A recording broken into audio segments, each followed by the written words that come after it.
Bonjour à tous, bienvenue pour cette nouvelle vidéo débrief de la rencontre du match FC Barcelone-Real Majorque. Les amis, je suis extrêmement content. Ce match est le match le plus réussi depuis le début de la saison. C'est la première fois qu'on va faire un débrief positif du FC Barcelone depuis le début de la saison, littéralement. Tout d'abord, la couleur de la soirée était annoncée avec la présentation du Ballon d'Or de Messi. Une image extrêmement touchante avec notamment la présentation du Ballon d'Or de Messi avec ses enfants, ses 3 enfants qui étaient là. C'était vraiment un instant inoubliable pour lui et sa famille et j'étais super content de regarder ces images. Et bien sûr, le match a débuté dans des conditions positives parce que ça a commencé avec des petits échanges Messi-Griezmann. Ils essayaient de combiner déjà, ça a commencé à créer du danger devant la cage de Majorque. Ça n'a pas marché. Et puis soudain, sur une action défensive, une action de Majorque qui était dans la surface, Ter Stegen a lancé Antoine Griezmann. En fait, Ter Stegen, je pense qu'il commence à s'ennuyer de ne faire que des parades de robots. Là, il s'est dit que maintenant, il fallait aussi faire des passes décisives parce que, bon, pourquoi faire juste des arrêts si on peut aussi faire des passes décisives, hein? Vous savez, Ter Stegen, je pense qu'il est seul dans son monde. C'est un ovni et il n'arrête pas de le prouver encore une fois. Donc, action qui était bien gérée par Griezmann qui a suivi et la finition qui était impeccable, un petit lob comme ça, tu sens vraiment la technique et le potentiel du joueur. Griezmann va beaucoup nous apporter cette saison, je le sens. Ensuite, on a enchaîné, on avait une bonne intensité, on a étouffé Majorque qui n'arrivait pas à sortir un seul ballon. Et là, évidemment, Messi, il fallait bien qu'il fête son ballon d'or. Il s'est mis en évidence avec une action de grande classe dont seul lui a le secret. Je n'arrive pas encore à comprendre comment est-ce qu'il a enroulé ce ballon d'aussi loin. Pleine lucarne, aucune chance pour le gardien. Je pense que tu mettrais 3 gardiens, cette balle elle irait encore au fond. Ensuite, il y a eu la réduction du score de Majorque. Une frappe quand même assez chanceuse parce que Clément Lenglet était sur la trajectoire. Mais la frappe de Boudimir a été contrée au dernier moment et ça a surpris Ter Stegen. Et puis, on a repris notre chemin en avant. Et là, je vois au bord du terrain l'entraîneur de Majorque se chauffer avec Messi. Et là, j'ai attrapé ma tête. J'ai dit, oh là là là là là là là là, qu'est-ce qu'il est en train de faire? Il est en train d'énerver Messi. Je pense que Messi, il avait juste prévu de faire une soirée Ballon d'Or, tranquille, peut-être un doublé et rentrer chez lui. Là, il a chauffé Messi et je me suis dit ça va être compliqué le reste de la rencontre pour Majorque parce que Messi, généralement, lorsqu'il est comme ça, on le chauffe dans les matchs, il prend le tout de façon personnelle et il essaie de faire la différence, même s'il n'était pas aussi motivé. La suite a donc été naturellement un carnage. Messi encore décalé sur son pied gauche, enroulé, but. Voilà, circulé, il n'y a plus rien à voir. Et là, au moment où on se dit que bon, là, ça a commencé peut-être à se calmer, vu qu'on suit le Barça ces dernières semaines, on sait que dès qu'il y a 2 buts d'avance, il commence à reculer. Non, là, on a continué à appuyer sur l'accélérateur et à enchaîner des actions et des actions devant le but de Majorque, jusqu'à cette action de grande classe qui va rester encore pendant des semaines dans ma tête. Je ne sais pas comment ça s'est passé, c'est allé à une vitesse extrêmement folle. Frenkie de Jong au début, la combinaison avec Luis Suarez et la finition de Luis Suarez. Alors là, je m'attendais à absolument tout sauf à ça. Quelle action de Suarez! L'Uruguayen, sa force, c'est son instinct et son imprévisibilité parce que là, il n'y a que lui pour pouvoir penser à réaliser un truc pareil. En fait, rien n'est à jeter dans cette action, que ce soit la construction, la finition. C'est une action qui va tourner en boucle et en boucle partout.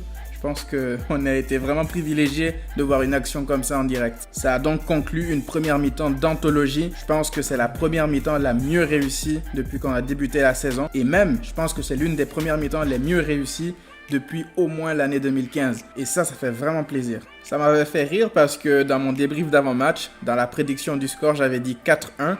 Et eux, ils ont mis un 4-1 juste en une mi-temps. Donc, j'étais très satisfait. Retour des vestiaires, on commence donc naturellement à lever le pied. Je vous rappelle qu'on gagne quand même 4-1. Je me disais que c'est normal qu'on baisse un peu en intensité. Mais ce que j'ai apprécié par-dessus tout, c'est qu'on n'a pas forcément laissé le ballon à 100% à l'adversaire. Certes, Majorque revenait de temps en temps pour nous embêter. Ils essayaient parfois de garder le ballon pendant quelques minutes pour avoir des actions et des occasions. Mais en règle générale, on gardait quand même pas mal le ballon. Et il y a une action qui est ressortie en début de première mi-temps.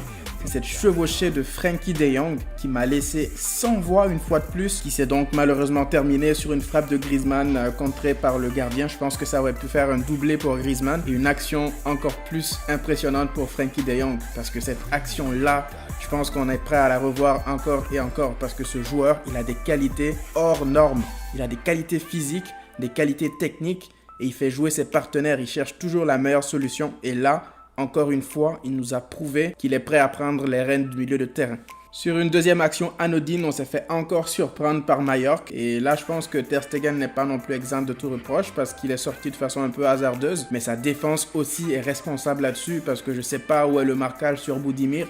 Il est tout seul à la réception de ce centre. C'est un peu une faute collective, on va dire. Ensuite, on a repris notre marche en avant une fois de plus. Et là, qui de nouveau pour délivrer Lionel Messi. Une action encore de grande classe. La déviation de Suarez, la protection de balle de Suarez pour remettre le ballon en retrait pour Messi. Et la frappe de Messi, ça m'a tellement fait rire cette action parce que le gardien, c'est très psychologique comme situation. Les deux premières frappes de Messi, il se les est prises en pleine lucarne, enroulées sur son côté droit. Donc normalement, il se dit que Messi est encore sur son pied gauche, il va refaire la même chose. Et naturellement, il se positionne pour plonger du côté droit de sa cage. Sauf que Messi, c'est Messi.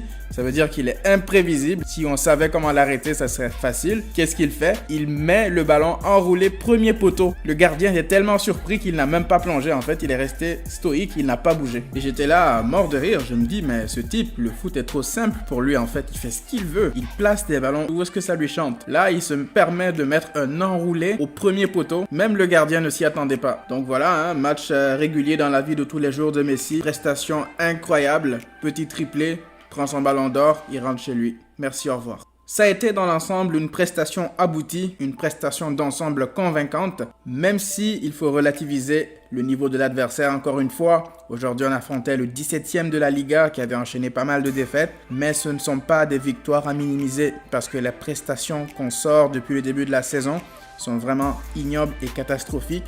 Là, depuis maintenant, on va dire le match de Dortmund, je vois une réelle amélioration dans le jeu, dans le contenu et dans pas mal de choses. Il y a vraiment des choses à retenir, des choses qui s'améliorent de jour en jour, de semaine en semaine et je pense qu'on va dans la bonne direction. Aujourd'hui non plus, tout n'a pas été parfait. Il y a eu 2 buts encaissés, peut-être dû à un relâchement et on sentait que Mallorca pouvait nous faire mal sur quelques actions bien menées. Faudra voir ce que ça donne face à une plus grosse équipe, face à une plus grosse adversité. Mais pour l'instant, c'est vraiment du positif. Moi, je retiens vraiment des choses intéressantes pour le futur et aujourd'hui, il y a des joueurs aussi qui se sont démarqués, je tiens à le préciser. Et on va parler pour la première fois, les amis, on va faire un petit top 3 des joueurs qui ont tiré leur épingle du jeu durant ce match. Le premier joueur que je retiens, c'est Sergi Roberto. Alors lui, il en prend pour son grade généralement assez souvent parce qu'il fait souvent des prestations exécrables et se transforme soudainement en cafou uniquement lorsqu'il rencontre le Real Madrid. Mais là, que ce soit son match contre Dortmund, que ce soit son match contre l'Atlético Madrid et ce soir, Sergi Roberto, il a été à la hauteur des événements et bien plus qu'à la hauteur aujourd'hui. Il n'a pas arrêté dans son couloir de faire des appels, de combiner, de faire des choses que je ne l'imaginais pas pouvoir faire comme latéral. Je pense qu'avec le temps, il commence à assimiler ce poste et à montrer des choses positives. Même si on va attendre des échéances plus importantes pour se faire une idée globale de son réel niveau à ce poste, je pense que c'est bien aussi de mentionner lorsqu'il fait des choses bien. Et aujourd'hui, il a été exceptionnel, je tenais à le préciser. Deuxième joueur dont je voulais parler, c'est évidemment Frenkie de Jong. Quel match encore une nouvelle fois. Frenkie de Jong, j'ai l'impression de me répéter à chaque semaine. Mais ce joueur, comment est-ce qu'on a fait pour avoir ce joueur? Je me pose la question de le savoir. On devrait honnêtement, je pense, dédommager l'Ajax encore plus parce que là, c'est littéralement du vol. Ce type, l'argent qu'on a dépensé pour lui, ce n'est rien comparé à son talent réel. Il a du potentiel et je le vois encore aller plus haut. C'est une chance inespérée de l'avoir dans notre milieu de terrain. Profitons-en.